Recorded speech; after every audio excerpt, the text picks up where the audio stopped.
La Chine vient de réaliser ce que tous les autres pays jugeaient impossible avant des décennies. Un taxi volant entièrement autonome sans pilote, sans piste d'atterrissage, sans commandes manuelles, transportait déjà des passagers dans de véritables villes chinoises. Certifié pour un usage commercial, il a effectué plus de 40 vols d'essai. Et personne en dehors de la Chine ne parle de l'ampleur de ce projet. Il ne s'agit pas d'un prototype confiné dans un laboratoire. Il ne s'agit pas d'une vidéo conceptuelle avec une mention « disponible en 2030 » en bas de page. Une capsule électrique biplace qui décolle verticalement survole une ville à 90 km/h et atterrit de manière totalement autonome, une première mondiale. Aucun autre pays n'y s'est parvenu, ni les États-Unis, ni l'Allemagne, ni le Japon. La Chine a été la première à réaliser cet exploit, et ce des années avant ce que la plupart des experts en aviation estimaient possible. La Chine n'a pas simplement construit une voiture volante, elle l'a certifiée, commercialisée et intégrée à un secteur entièrement nouveau de son économie. Un projet que le gouvernement soutient officiellement par des politiques des financements et un plan très ambitieux. Cette économie de basse altitude, comme on l'appelle, devrait peser 300-500 milliards de yuans d'ici 2035. Ce n'est pas un rêve de start-up, c'est une stratégie nationale. Si cela vous surprend déjà, restez avec nous, car ce n'est que le début. Et si vous aimez ce genre d'histoire, abonnez-vous pour ne rien manquer. Alors, comment ont-ils réussi cet exploit? Et à quoi ressemble le véhicule de près? Découvrons-le ensemble. Un véhicule qui a bousculé toutes les règles. Commençons par la machine elle-même, car elle ne ressemble à rien de ce que la plupart des gens ont vu en dehors des jeux vidéo. Li Hong EH216S ressemble à un drone géant que l'on aurait aménagé pour accueillir confortablement 2 personnes. Il est équipé de 16 hélices réparties sur 8 bras de 2 sièges et d'un simple écran à l'intérieur. Il n'y a ni volant, ni pédale, ni manette des gaz. Vous vous installez, l'itinéraire est déjà programmé et l'engin décolle. Le décollage est vertical. Pas de piste, pas de roulage, pas de vérification pré-vol pour le passager. Il monte, se dirige, descend et atterrit tout seul. Le seul rôle du passager est d'admirer le paysage. Et en cas de problème, il suffit d'appuyer sur un bouton pour contacter les opérateurs au sol. C'est là que la plupart des gens s'attendent à un hic. Un appareil aussi futuriste doit forcément être expérimental, non? Encore au stade des tests mis à l'essai par une poignée d'ingénieurs dans un laboratoire secret. Eh bien non. En octobre 2023, l'administration de l'aviation civile chinoise a délivré à l'EH216S le premier certificat de type au monde pour un aéronef autonome de transport de passagers. Cela signifie qu'une autorité nationale de l'aviation a examiné cet appareil, l'a soumis à des normes de sécurité rigoureuses et a officiellement déclaré « oui, il est apte au transport de passagers ». Aucun pays n'avait jamais fait cela auparavant pour un véhicule de passagers sans pilote. Puis, début 2025, Li Hong a franchi une nouvelle étape. La société a obtenu les premiers certificats d'exploitant aérien au monde pour un aéronef électrique sans pilote, CEE, qui signifie qu'elle pouvait officiellement commencer ses opérations commerciales avec des clients payants de vrais vols et de vraies villes. La machine, qui semblait incarner le futur, est désormais une réalité. Avant d'obtenir sa certification, Li Hong a effectué plus de 40 vols d'essai, un chiffre impressionnant, 40. Il ne s'agit pas d'un prototype, mais d'une machine dont le fonctionnement est parfaitement maîtrisé. Imaginez ce que c'est que de la piloter. Voici ce qui était fascinant à propos de l'intérieur de cet avion, sa simplicité presque délibérée. On n'est pas entouré de cadrans et d'instruments comme dans un cockpit traditionnel. Il y a 2 sièges, un écran de navigation affichant l'itinéraire, un bouton de communication et un petit extincteur discrètement placé sur le côté. Cette simplicité est voulue. Li Hong affirme que supprimer le pilote humain ne se contente pas de réduire les coûts, elle améliore aussi la sécurité de l'appareil. L'erreur humaine est l'une des principales causes d'accidents aériens dans le monde. En éliminant complètement l'humain et en le remplaçant par des systèmes automatisés qui ne connaissent ni fatigue, ni distraction, ni panique, on crée potentiellement un appareil plus fiable que n'importe quel autre piloté. L'appareil peut atteindre une vitesse de 90 km/h et parcourir 130 km avec une seule charge. À titre de comparaison, cette autonomie correspond approximativement à la distance entre 2 grands quartiers d'une ville largement suffisante pour un trajet domicile-travail ou un vol touristique panoramique. Actuellement, les principaux clients d'Li Hong sont des opérateurs touristiques. Imaginez des vues aériennes à couper le souffle au-dessus de paysages magnifiques, ainsi que des agences gouvernementales utilisant l'appareil pour la lutte contre les incendies, la surveillance et les patrouilles de police. Il ne s'agit pas d'applications marginales, mais de cas d'utilisation fondamentaux qui génèrent déjà des revenus et qui permettent de valider la technologie en conditions réelles. Mais le tourisme et la police ne sont que le début. L'objectif plus large, celui que le gouvernement chinois finance et met en œuvre activement, est d'en faire un mode de transport quotidien, un réseau de taxis aériens intégré au tissu urbain. Imagine une application de covoiturage, mais au lieu d'une voiture, une capsule silencieuse descend du ciel, vous prend en charge et vous dépose à 3 km de là en moins de 5 minutes. Cela paraît incroyable, mais la planification des infrastructures est déjà en cours. Le gouvernement s'est impliqué. C'est ce qui distingue l'histoire de la voiture volante chinoise de toutes les autres histoires de voitures volantes que vous avez pu entendre. Partout dans le monde, des startups promettent des voitures volantes depuis des décennies. Des entreprises aux États-Unis, en Europe et au Japon ont dévoilé des prototypes époustouflants, levé des milliards de dollars de financement et généré une couverture médiatique énorme. Certaines d'entre elles ont réalisé de réels progrès, mais la plupart d'entre eux attendent encore. Ils attendent l'approbation des autorités de régulation, les infrastructures, l'acceptation du public, le feu vert.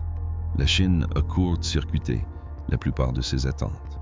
En 2024, le gouvernement a officiellement inscrit l'économie de basse altitude dans son rapport annuel sur l'activité économique nationale, la qualifiant de nouveau moteur de croissance au même titre que les véhicules électriques et les énergies renouvelables. Lorsque le gouvernement chinois intègre un sujet à son rapport annuel, cela ne signifie pas simplement qu'il apprécie l'idée. Cela signifie que des politiques seront élaborées en conséquence. Les collectivités locales seront évaluées sur leur soutien à ce secteur et des investissements publics lui seront consacrés. L'économie de basse altitude désigne toutes les activités commerciales et civiles se déroulant en dessous de 1,0 m d'altitude. Cela inclut les drones livrant des colis, les hélicoptères assurant le transport médical et bien sûr les taxis aériens autonomes transportant des passagers. L'écosystème tout entier se développe simultanément. Il ne s'agit pas seulement des véhicules, mais aussi de la réglementation des systèmes de gestion de l'espace aérien, des infrastructures d'atterrissage et des réseaux de communication publique nécessaires à la coordination de l'ensemble. En 2025, environ 57 Zero Entreprises opéraient dans ce secteur à travers la Chine. L'administration de l'aviation civile traite les demandes de certification. Les municipalités construisent des vertiports et des aires d'atterrissage, et l'objectif économique national pour le secteur est fixé à 1,5 milliard de yuans pour la seule année 2025 pour atteindre 3,5 milliards d'ici 2035. Ce à quoi vous assistez n'est pas simplement un gadget sympa qui gagne en popularité. C'est une stratégie industrielle coordonnée déjà en marche. Mais attendez, il y en a une autre. Et c'est là que ça devient vraiment inattendu, car Li Heng,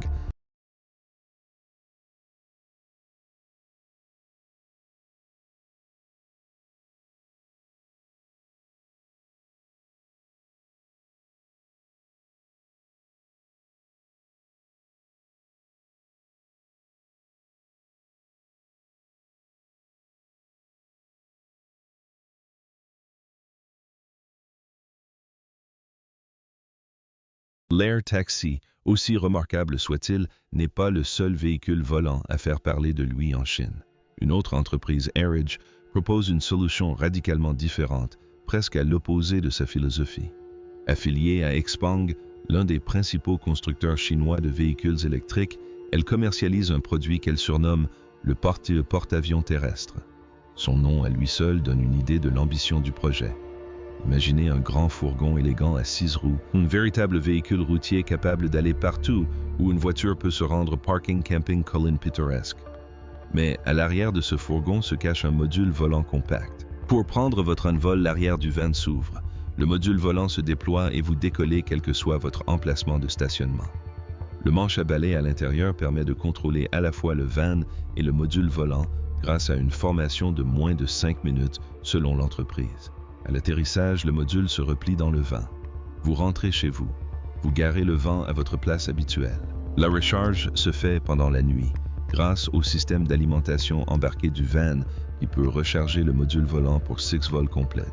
Orage a conçu une solution au problème d'infrastructure qui a longtemps freiné le développement des véhicules volants.